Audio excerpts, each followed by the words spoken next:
I'm Claire, a 26-year-old company employee who just turned 26. The company I work for is a reasonably large corporation. My parents are still alive, running a real estate development business in the city. It's a small company, but Dad's management has been successful, and we've lived a fairly wealthy life. Even during the recent pandemic turmoil, thankfully our business has remained stable, and we've managed to live peacefully. Now at my age, I'm starting to think about marriage. Actually, I have a boyfriend I met in a club during college, and we've been dating for a long time. Both of us thinking about marriage. His name is Trevor, 28 years old. His family is a well-known household in the countryside, and he's been living alone in Boston since college. He's kind and treasures me. I felt happy. However, there was one concern. It's just a rumor, but many say Trevor is a playboy. Since college, he had had a reputation for being the center of attention, and when we started dating, even my friends expressed their worries. But he was my first boyfriend, and he was always kind and wonderful in front of me. Trevor being a playboy is just a rumor, right? Even if he was like that in the past, now he's only mine, so it doesn't matter. Maybe I was just naive, not listening to what others said. And finally, our marriage was decided. We had completed the engagement formalities, booked the wedding venue, and even figured out our new home, at the peak of happiness. One day, my college classmates and juniors gathered, and we had a lively girls-only party. The conversation, of course, turned to my upcoming marriage. Claire is the first among our classmates to get married.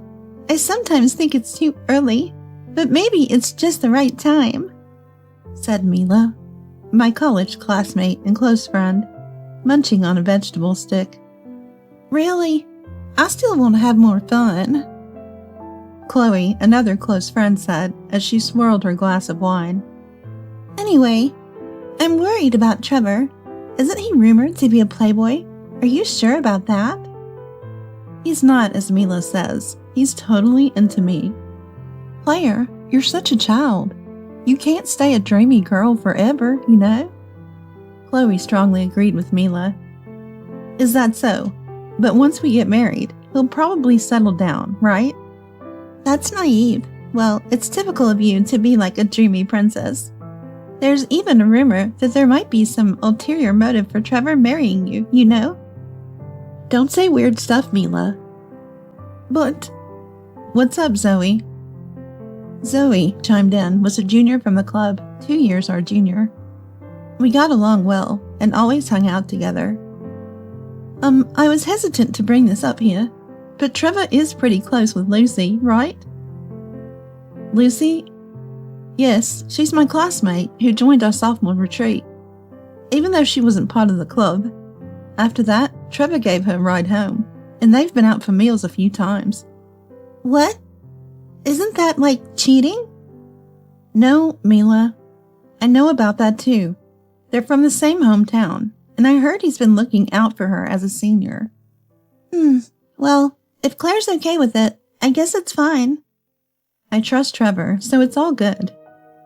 Even though I said that, I couldn't shake off a feeling of unease. After that party, I met with Trevor. Hey, how's Lucy doing recently? What do you mean?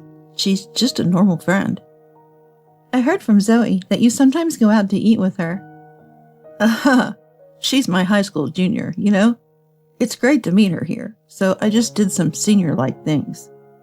Is that all? You're so suspicious. Is this the pre-wedding jitters? Still, isn't it weird to be close with another girl when we're about to get married? She's a junior. I'm looking out for her. You're the one for me. Trust me. Okay, I trust you. We parted ways that day, but my unease lingered. One day, Mila called me. I heard a weird rumor. A friend of mine's boyfriend works at the same company as Trevor. The other day, when I was drinking with that friend and her boyfriend, Trevor came up as your boyfriend, and it became a bit of a topic. And? It's not a good story. According to that friend's brother, Trevor seems to think Lucy is his real choice. No way. He supposedly said he's dating a rich girl, and if all things go well, he could marry into money. Your family's pretty wealthy, right? Are you okay with him saying that? That's definitely a lie. Trevor's not like that. I get you want to believe that, but you should be careful. I'm a bit worried, so I'll look into it. I'll let you know if I find anything. I appreciate your concern, but I trust Trevor. I want you to be happy. That's why I'm so serious. I don't want to doubt, but it's hard not to when you hear such stories. I wanted to believe in Trevor, but my anxiety was growing. Time passed amidst my worries. At home, I was organizing things, making notes of what could be used after the wedding, and what was still needed. I need to do some shopping. I have to discuss it with Trevor. As I thought about it, I couldn't help but smile. A modest but warm life. Just imagining it made me happy. Then the WhatsApp notification rang. It was from Mila. She sent a photo out of the blue. It showed Trevor walking closely with some woman. The place was a theme park I recognized. Looking closely, that woman was Lucy? I switched from texting to calling.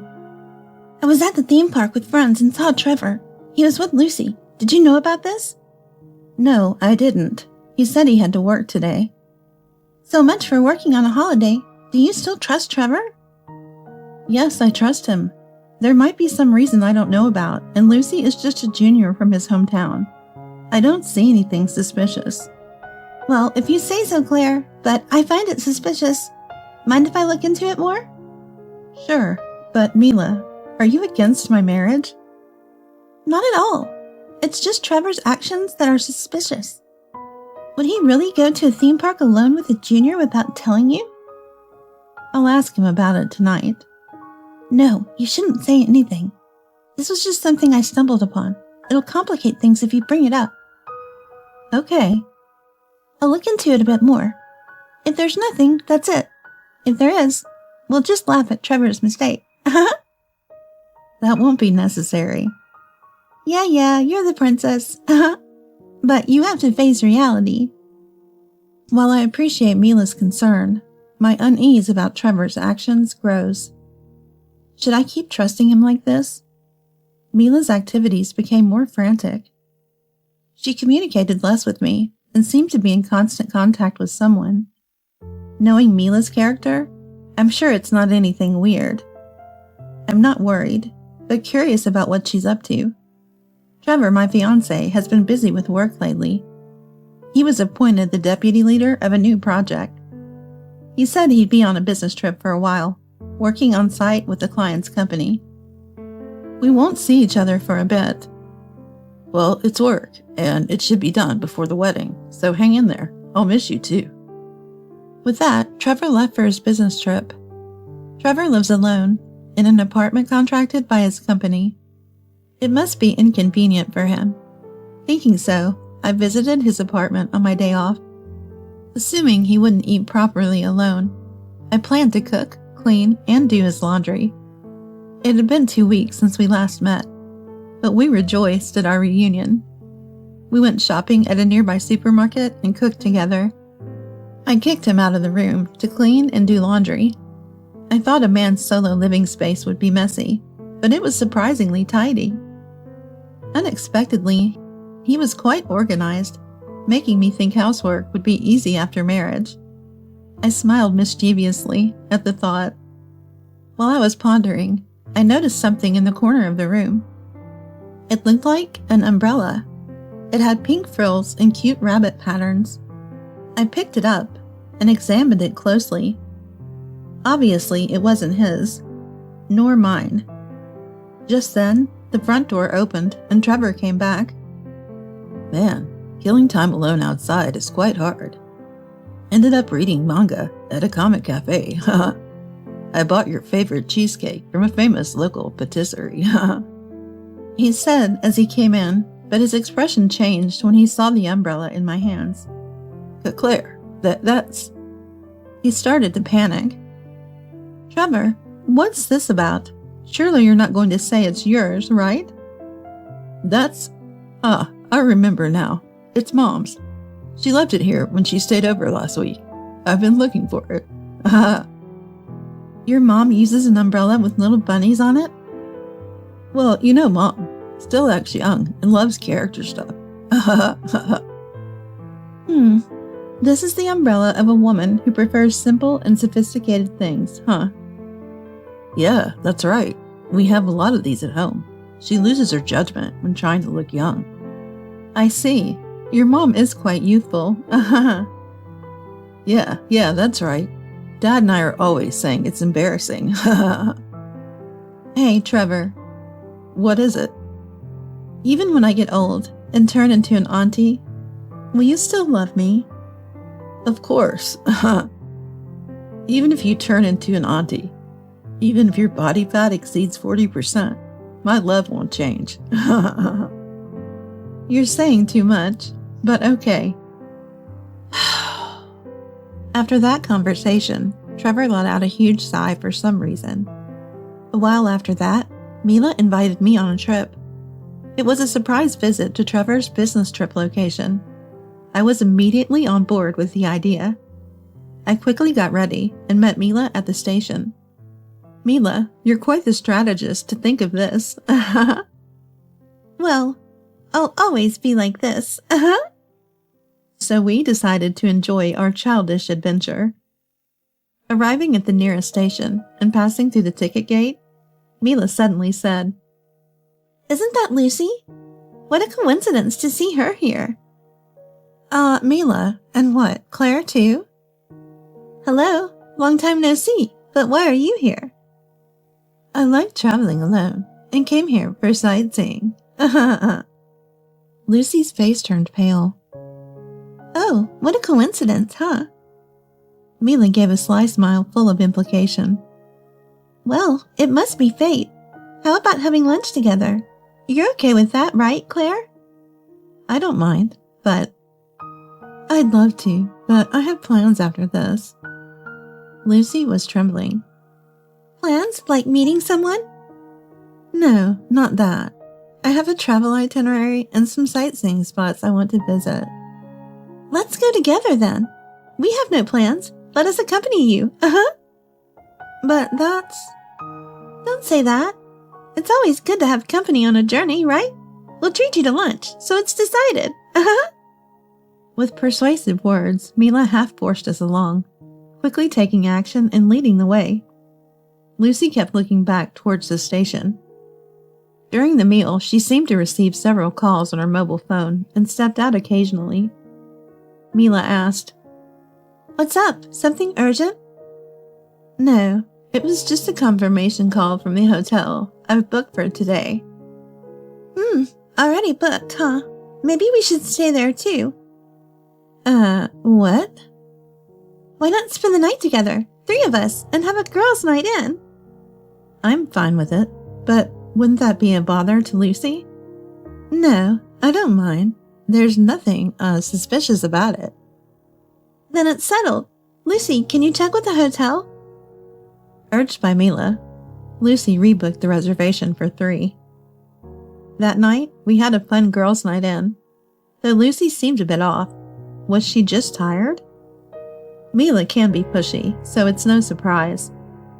The next day, Lucy said she wanted to go alone, and left after checking out. Before noon, we went to Trevor's company and caught him coming out for lunch. Trevor was surprised by our sudden visit, and I sensed a bit of feigned reaction. He seemed happy at first, but then became sullen.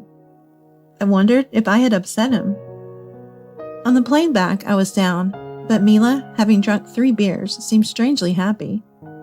When I asked, she said, "This is a reward for myself.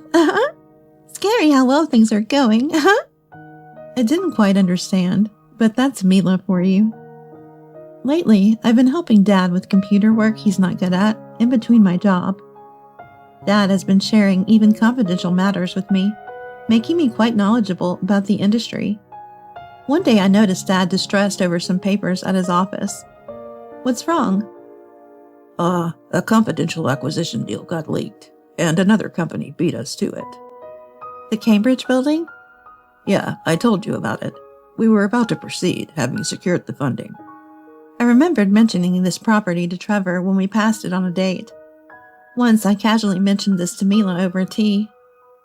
The real estate business is tough, huh?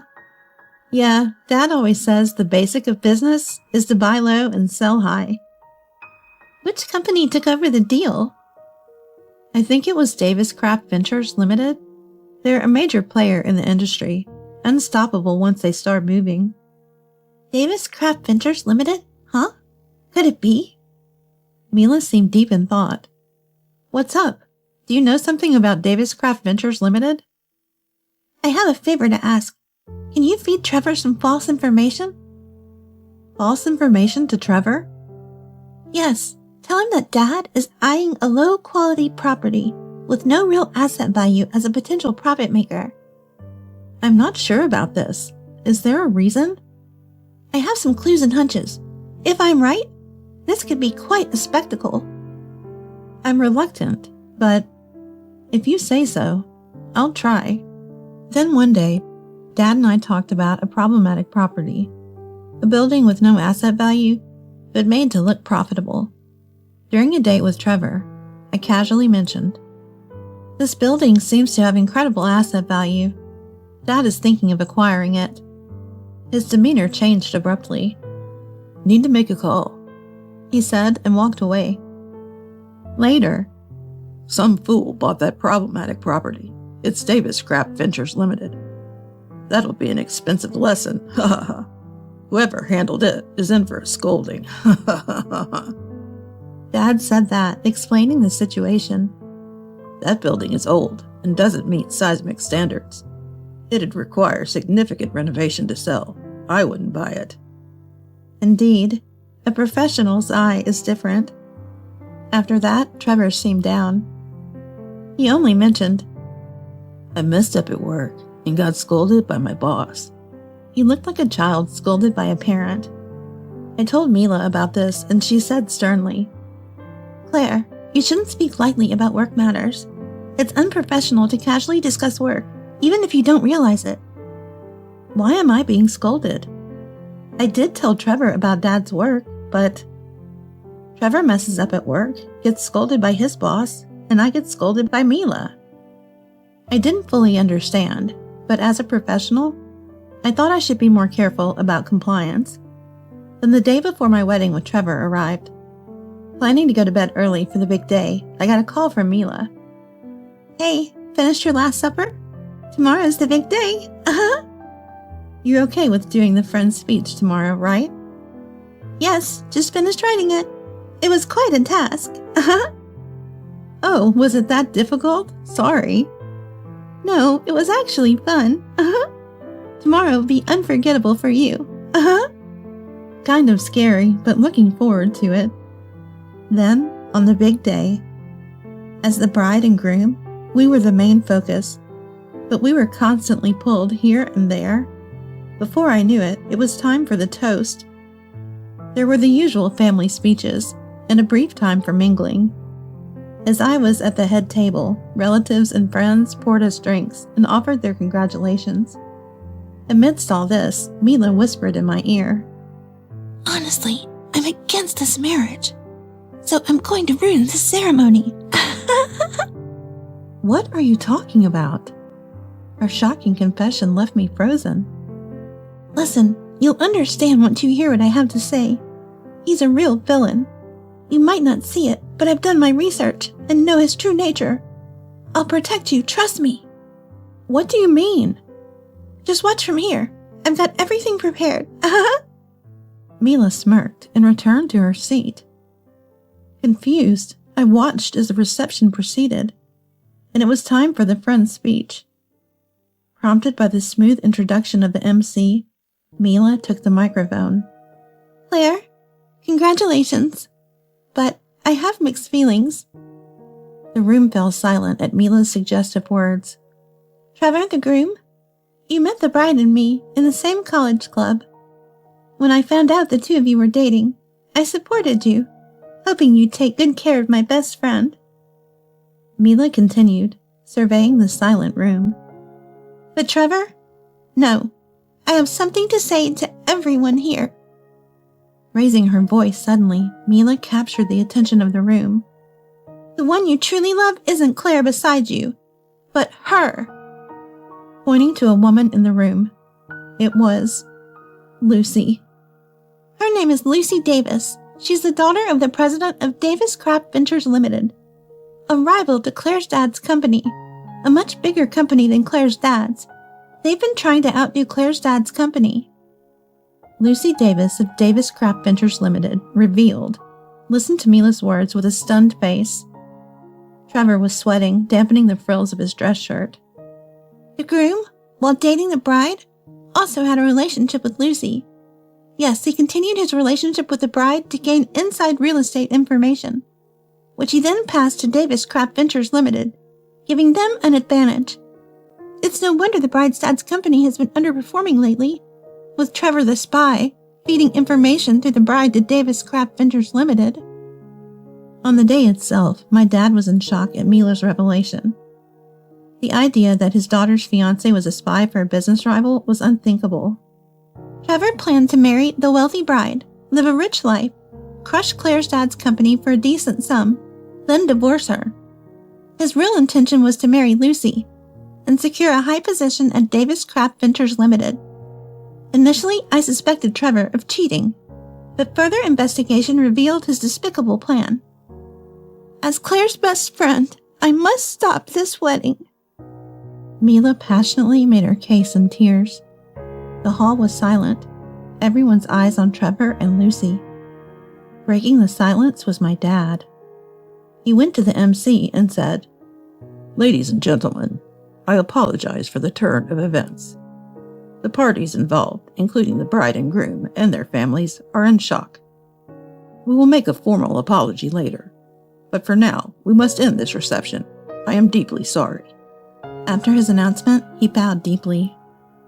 One by one, guests started leaving. I watched it all as if it were happening to someone else. I couldn't cry.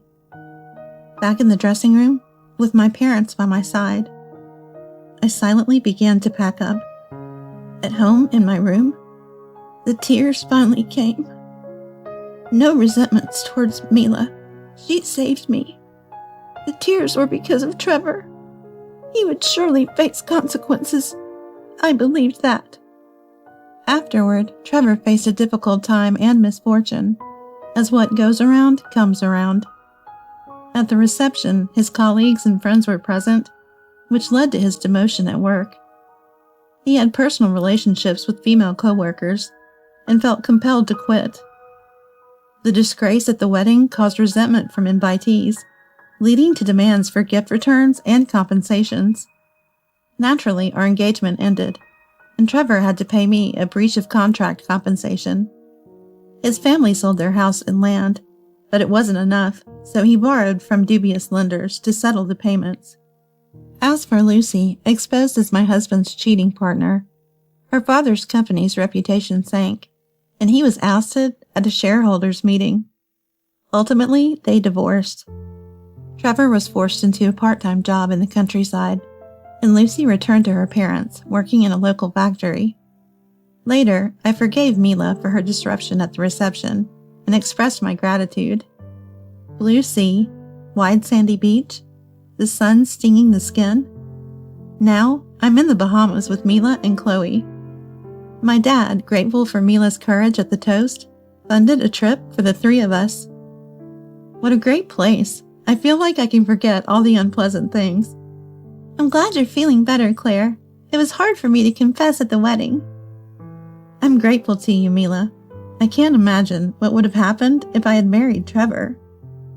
I helped with the investigation too, so a little gratitude would be nice, said Chloe. Yes, Chloe, you did great too. Both of you are my precious friends. But marriage? I don't want to go through such trouble, Mila said. If it's with someone you truly love, a little hardship is bearable, Chloe replied. This experience has taught me a lot. I can't be a princess anymore. It's important to cherish each other, right? I said, sounding wise. Let's take our time finding the right person. No jumping ahead, okay? Hey, Chloe, what are you looking at? Oh, just noticing that group of 3 Americans over there. The one in the middle is kind of my type. Right, Mayla? Interesting. Maybe we should say hi. Don't you dare. We had a fun time together. Though it started as a heartbroken trip to Hawaii, the tropical sun revived my spirits. Despite the pain, I grew stronger. After this trip, I feel like I can start anew. On a lazy Hawaiian afternoon, I reassured myself in a dreamlike state. A penniless nobody who's no use is grounds for divorce. Leaving the divorce papers behind as he exits, John walks away. On my hospital bed, I stare at the divorce papers, dumbfounded. I had my suspicions for a while, it's true. But to think he was really having an affair, and he's leaving me because I can't earn money while hospitalized and useless after getting her pregnant? Mom? Startled by my dear son's voice, I look up to see Ethan and my father standing there. My father frowns at what I'm holding. What are you going to do? That's decided. Pushing myself a bit to get discharged early, I head to the bank where John is. My father, who drove me there, says, Hang in there, and drops me off in front of the bank before driving away. As I enter the bank, John, noticing me, frowns. By chance, there are no other customers in front of John. I walk straight up to him. I'm closing all the accounts of our employees. What? Let's see if I can make him realize whom he's angered. Opposite to John's pale face, I smirk. I am Ivy, a 32-year-old mother and a company executive. I have a 7-year-old son named Ethan and a husband named John. John and I met at a mixer held by a mutual friend during our college years. At that time, we weren't particularly interested in each other and just exchanged contact information. Oh, weren't you Ivy at the mixer? John. The following year, by chance, I visited the bank where he worked and we reconnected. This led us to start communicating regularly and eventually dating. We got married after I became pregnant with Ethan. John is known for his diligent and meticulous work. Because of this, our friends often envied us. I too felt fortunate to be married to him. Mom, why does this happen? Wait a moment, dear. I don't know either, so I'll look it up now. Okay. Ethan, perhaps taking after John, is studious and curious. Every day is filled with, What's this? And Why? which keeps me on my toes with learning. Surprisingly, Ethan admires not John, but my father. My mother passed away due to illness, and my father raised me single-handedly despite his busy schedule. Sorry, I really don't get along with your dad. Ah, well, but don't say that to him directly. He's quite sensitive about it. As if I would. My father is kind, but his imposing appearance can be quite intimidating. John is also uncomfortable around my father's daunting exterior. Aware of this, my father tries not to be overly intrusive. Thus, our life was peaceful at first, a smooth sailing existence. However, that changed abruptly after we got married. Hey, where did you put my phone? Don't talk like that. Isn't it still on the charger? John, grumpy first thing in the morning, would inquire. Indeed, his phone was still on the charger from the night before. His response, a dismissive "tch," would frustrate me even more. John changed after we got married. Always. I'm an elite banker. You live a comfortable life because of me. He would say things like that. Yet John doesn't contribute financially to the household. Despite using his salary solely for himself, he acts as if he's the breadwinner. In reality, I support our family's finances. I cover all utility and grocery expenses. Hey, what's with these new clothes? They're for Ethan. He outgrew his old ones. Don't splurge with my money. I paid with my salary. I don't even have access to your bank account. Despite this, if I take Ethan out for a meal or buy new clothes, John immediately complains. It seems he can't stand the thought of us indulging in even the smallest luxuries. Meanwhile, my father is willing to spare no expense for us. The apartment is too cramped, isn't it? That's why I bought the condo John wanted. It allows me to be close without living together. He said with a smile, gifting us the top floor of the condo. He lives on a different floor in the same building to be available when needed. Mom, can I go to Grandpa's? Sure, but don't stay too late just because it's the same building. Come back before it gets dark. Okay. It might be natural for Ethan to be closer to his grandfather rather than his father, John. Ethan spends his time with my father whenever possible. Where's Ethan? He's with Dad. Interestingly, John never complains to my father. And it seems he tries not to say much about Ethan either, fearing that it might get back to my father through Ethan. He only acts tough with me. Indeed, I would keep quiet not to bother my father. Well, if it's just complaints, I could ignore them. That's how I lightly thought of it. Because of this attitude, John does not participate in parenting at all. I've been called out by Amy, so I'll be stepping out. Again? The one stealing John's time from parenting is his childhood friend, Amy. I dislike her, to put it mildly. John and I are like siblings, so please don't get the wrong idea. She says this every time we meet, yet she always tries to assert her closeness with John by saying things like, John used to be like this in the past, which is annoying. To make matters worse, John's mother adores Amy. Why didn't John choose Amy instead of such a woman? It would have been better if he had married Amy. Whenever I'm summoned to my in-laws, she makes sure to say things like that within my hearing. Although my father-in-law scolds her for it, she doesn't seem to care. Amy claims to be naturally naive. I'm just naturally naive, so I might inadvertently lean on John.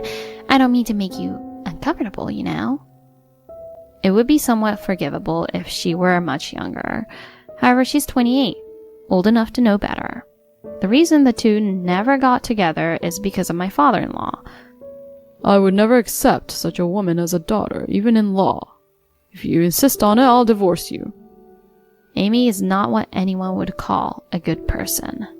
She's known for playing around with men, living an unemployed lifestyle, and always asking John to buy her things she wants. My father-in-law detests Amy and strongly opposed any relationship between them. I could never understand why my mother-in-law dotes on Amy so much. I apologize on behalf of my wife. You don't have to apologize, father-in-law.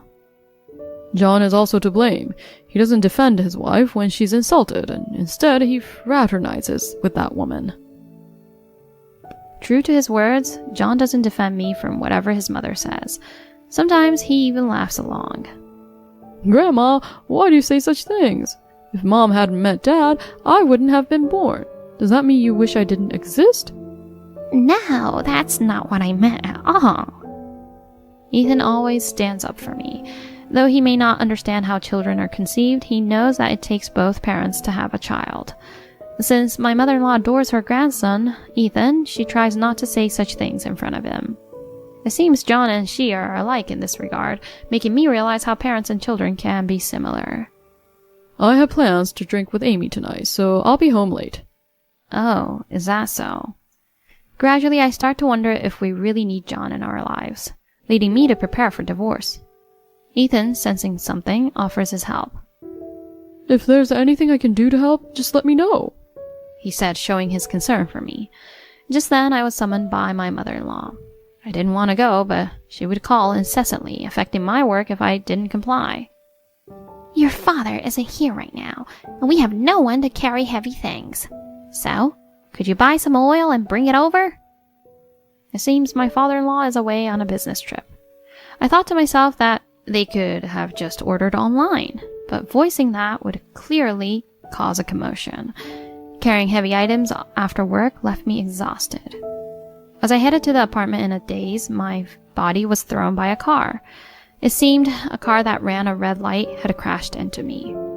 The car that hit you fled the scene, and we are currently investigating. I was informed of this while lying in a hospital bed. For now, I left Ethan in my father's care as I would be hospitalized for a while. Having fractured my arm, I couldn't do much work.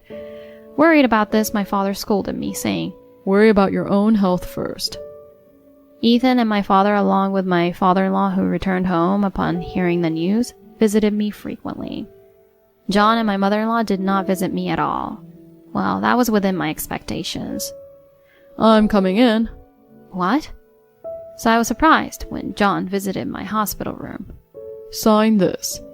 He presented me with a divorce paper already signed by him. With that arm, you can't work. Now that you can't make money, you're useless to me. What are you talking about? Moreover, Amy is pregnant with my child. I was stunned by his words. Amy is pregnant with John's child? I'm going to marry Amy, so sign this quickly. Saying that, John turned his back on me as if he had no further use for me. A penniless nobody whose no use is grounds for divorce, haha. Leaving the divorce papers behind as he exits, John walks away. I stare at the divorce papers on my hospital bed, dumbfounded. I had my suspicions for a while. It's true. But to think he was really having an affair, and he's leaving me because I can't earn money while hospitalized and useless after getting her pregnant? Mom? Startled by my dear son's voice, I look up to see Ethan and my father standing there. My father frowns at what I'm holding. What are you going to do? That's decided, I answered, looking straight at my father, who nodded in agreement. Well then, let's retaliate. Pushing myself to get discharged early, I headed to the bank where John worked. My father, who drove me there, said, "Hang in there," and dropped me off in front of the bank before driving away. As I entered the bank, John, noticing me, frowned. By chance, there were no other customers in front of John. I walked straight up to him. I'm canceling all the company accounts. What? John's expression said, What are you talking about? Ignoring the number tickets, I stood directly at the counter, and I could feel several people looking at me annoyingly. Oh, my apologies. Perhaps you didn't understand without the company name. What are you... I am Ivy Custard. Recently succeeded my father as the president. The company is Custard Corporation. What? Custard Corporation is an IT company that my father founded, now employing 1,900 people. It's quite famous in this area and within the industry due to its rapid growth in a single generation. Thus, John looked at me in disbelief, his eyes widening in shock. That's a lie, right? You just want to get back at me. If you think so, why not check for yourself? Upon my suggestion, John immediately began to verify the information. After all, my maiden name Custard is uncommon, which is why my father chose to incorporate it into the company name. While John was busy confirming, I scanned the surrounding area. Having mentioned the company name, bystanders were now paying attention to us. Oh, no way, is it true? It seemed he had confirmed the facts. John looked up at me warily. You're really from that Custard Corporation? Let's make him realize whose daughter he's angered. Contrary to John's pale face, I smirked confidently. So, please proceed with the cancellation quickly. Wait, we can't just... If you cancel all those accounts at once... By the way, my father is quite angry about this situation too. Pack your things and leave the apartment immediately. Huh? Why do I have to be kicked out?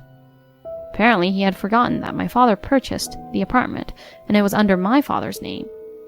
Otherwise, why would he have dared to bring Amy into our home during my hospitalization? Forgot? That apartment was bought by my father, the former president.